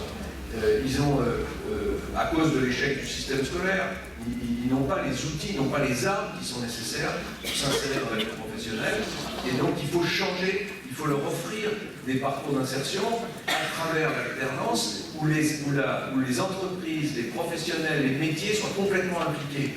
Au lieu d'avoir des systèmes publics avec des enseignants, avec des travailleurs sociaux qui vont essayer de reprendre en main ces jeunes, ce qui, dans la plupart des cas, ne fonctionne pas, malgré la bonne volonté de tous ces professionnels, il faut qu'ils soient remis dans le monde du travail. Et à chaque fois que j'ai vu fonctionner des expériences de ce type, c'est-à-dire des lieux où on accueille des jeunes dans un milieu professionnel tout en leur permettant d'acquérir des connaissances et une formation, ça marche, ça fonctionne. Pourquoi? Parce qu'au contact des professionnels, il y a une relation de confiance qui se crée, il y a une forme de discipline qui s'installe, il y a une forme de respect pour le travail qui s'installe et qui n'existe pas dans le système académique traditionnel. Et après, il faut évidemment apporter à ces banlieues des outils de développement. Ces outils de développement, c'est du très haut débit, c'est des transports qui fonctionnent, et c'est des conditions fiscales pour permettre aux entreprises de s'y développer, de s'y installer. Je propose par exemple de créer un statut de travailleur indépendant qui permettra à tous ceux qui veulent se mettre à leur compte de manière autonome, personnelle, pour offrir des services à la population, aux entreprises, de pouvoir le faire. Auto-entrepreneur. C'est plus l'auto-entrepreneur. L'auto-entrepreneur, c'est déjà nous qui l'avons créé. Il faudrait qu'on aille plus loin, c'est-à-dire qu'on crée un statut pour ce qu'on appelle les Uber, pour dire les choses simplement, qui aujourd'hui pose problème parce qu'il n'y a pas de statut, parce qu'il n'y a pas de cotisation sociale, en tout cas pas suffisamment. Mais je pense qu'on peut créer 1 million d'emplois avec un statut de travailleur indépendant qui va permettre à des jeunes de créer leur activité professionnelle et d'offrir leurs services aux entreprises. Toutes ces réponses décrivent un plan, mais qui est un plan, mais qui est assez technique au sens où c'est une série de mesures. Beaucoup de vos amis politiques, depuis que vous avez remporté la primaire, vous disent que vous devez rajouter une part de rêve dans votre programme. Aujourd'hui, j'ai été très frappé. Vous avez commencé votre allocution dans la conférence de presse en disant « Je ne demande pas des efforts aux Français ». Est-ce que c'est, de votre point de vue, on va dire une concession faite à tous ceux qui vous disent que vous devez faire rêver, on ne parle plus d'efforts, on parle Non, c'est simplement pour dire que c'est caricatural de dire que parce que je demande un peu, je pense que tout le monde va devoir travailler un peu plus, pour gagner un peu plus et surtout pour dépenser un peu moins d'argent public. On dit que c'est un effort surhumain. Bon, attendez, jusqu'en 2000, on travaillait 39 heures. Jusqu'au début des années 80, on partait à la retraite à 65 ans alors qu'on avait quasiment 10 à 15 ans d'espérance de vie de moins. Donc, ce que j'ai voulu, c'est relativiser cette notion de sang et de larmes. Quand on dit Fillon, c'est du sang et des larmes. Mais vous acceptez d'être impopulaire, pourtant, vous l'avez dit tout à l'heure. Oui, j'accepte d'être impopulaire, mais je pense que beaucoup de Français, en réalité, se reconnaissent dans le projet que je défends parce qu'ils ont compris que c'était un projet qui débouchait sur des progrès, qui débouchait sur du pouvoir d'achat supplémentaire et sur des emplois et sur un espoir. Je vais vous dire, cette histoire de rêve, moi, j'ai toujours été extrêmement prudent avec les hommes politiques qui faisaient rêver. Parce qu'en général, le réveil est extrêmement brutal. Et dans le paysage pas de la primaire, mais de l'élection présidentielle, qu'est-ce qui nous fait rêver? Vous avez des candidats qui nous font rêver. Oui, il y a M. Hamon, il vous fait rêver parce qu'il vous dit 32 heures, revenu universel, cannabis en vente libre. Ok, d'accord, ça fait rêver. Moi, ça ne me fait pas rêver. Je crois que ça passe rêver beaucoup de Français. Non, mais ça, c'est des slogans. C'est des slogans, bien sûr. Vous en avez un? Oui, slogan. Ok. Enfin, on ne peut pas le dévoiler comme ça. Mais hier. Le cœur de mon projet, c'est la liberté. Voilà. On trouve ça pour trouver.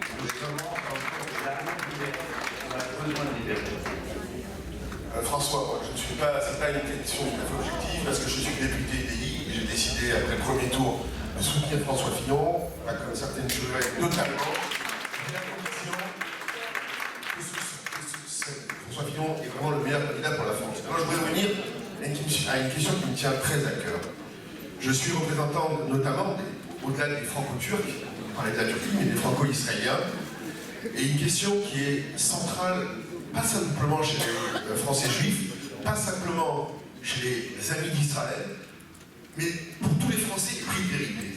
Moi, je suis en colère contre mon pays, contre la France, qui a voté une première fois en s'excusant à l'UNESCO pour le fait que Jérusalem, qui est le centre historique, qui est la capitale éternelle depuis des années, le peuple juif pleure Jérusalem, et nous, Français, après avoir voté pour une résolution qui faisait des deux lieux les plus sacrés du judaïsme, que sont le mur occidental et le Har HaBayit, le mont du Temple, après avoir voté pour cette résolution, j'ai eu des excuses, un peu gêné pour la première fois du Premier ministre à l'Assemblée nationale en expliquant que c'était une erreur et que ça ne se produirait pas. Le président de la République, on se rendait aux obsèques de Shimon Peres, et m'a assuré que la France allait changer, et après on s'est abstenu. J'aurais beaucoup aimé avoir de ta part, François, concernant Jérusalem, ta position et des paroles fortes par rapport à la centralité de Jérusalem dans le peuple juif.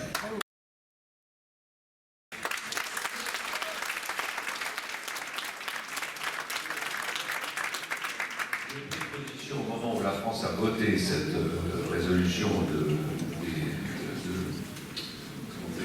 l'UNESCO, pardon, j'ai pris position contre. Je dis que la France aurait dû voter contre, parce que c'est une résolution qui donne de la réalité de la présence des religions en Israël, à Jérusalem. C'est une résolution qui ignore l'histoire et qui, de ce point de vue, ne peut, j'allais dire, que rendre plus difficile la solution des problèmes de cette région.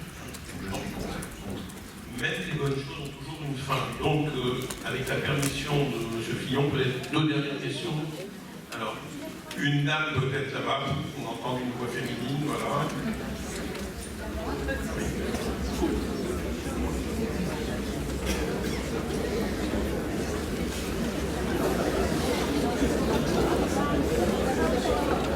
Madame.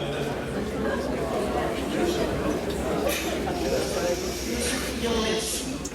Que comptez-vous entreprendre concernant la menace islamiste sur la France?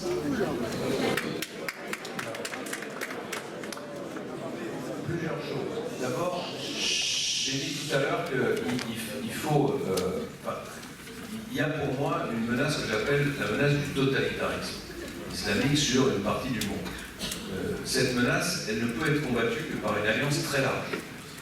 C'est la raison pour laquelle je déplore que la France ait choisi un camp, le camp des sunnites contre les chiites, le camp occidental contre la Russie. Je pense qu'il n'est pas possible de combattre ce danger sans une alliance très étroite de tous ceux qui sont en mesure de le combattre. C'est la raison pour laquelle je considère que la Russie doit être intégrée à une alliance pour combattre le totalitarisme islamique. On n'est pas d'accord sur tous les sujets avec la Russie, mais on n'était pas d'accord avec l'Union soviétique non plus quand il s'agissait de combattre Hitler. Ça ne nous a pas empêché de le faire et c'était nécessaire. Et si on ne l'avait pas fait, Hitler aurait sans doute resté plus longtemps au pouvoir.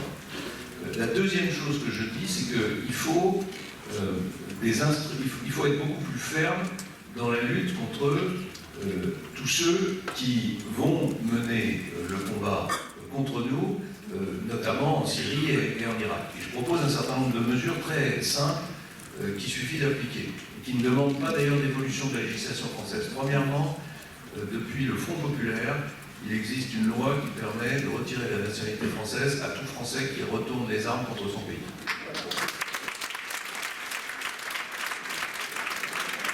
La deuxième mesure qui est tombée, c'est une deuxième loi qui est tombée en désuétude que je propose qu'on mette au bout du jour, ça s'appelle le crime d'intelligence avec l'ennemi. Une personne dont on établit la preuve qu'elle est en relation avec un ennemi de la France peut être traduite devant les tribunaux et condamnée. Ce qui permet d'aborder la question de ce qu'on appelle les fichiers S d'une manière qui est conforme à nos traditions juridiques, au respect du droit et des libertés.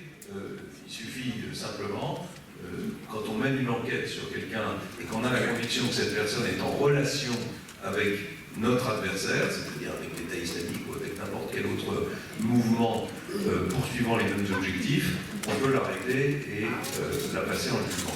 La troisième chose que je dis, c'est que toutes les personnes qui constituent une menace, tous les étrangers qui constituent une menace pour la sécurité nationale, parce que ça correspond à des critères, doivent être expulsés du territoire national.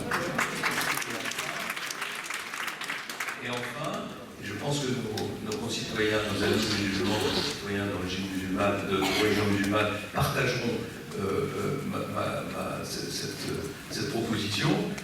On doit interdire les associations, les structures qui se réclament de mouvements qui sont en contradiction complète avec les valeurs de la République. Je peux parler des salafistes et des frères musulmans. La jeunesse étant l'avenir de notre pays, on va laisser la dernière question à monsieur.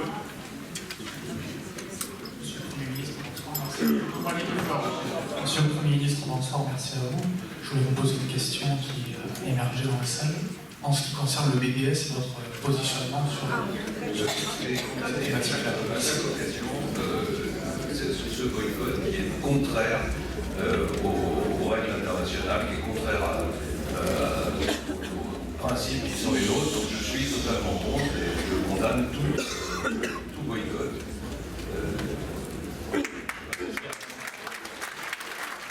Je sais que beaucoup d'entre vous sont frustrés parce qu'ils n'ont pas pu poser leurs questions. On aura d'autres occasions de recevoir M. Fillon, peut-être, lorsqu'il sera président de la République. Et vous aurez d'autres questions à lui poser. Alors, je voudrais remercier, bien sûr, d'abord François Fillon de cette d'être venus nous voir aux Amis du CRIF et remercier nos deux talentueux intervieweurs, Idena et Nicolas Béton.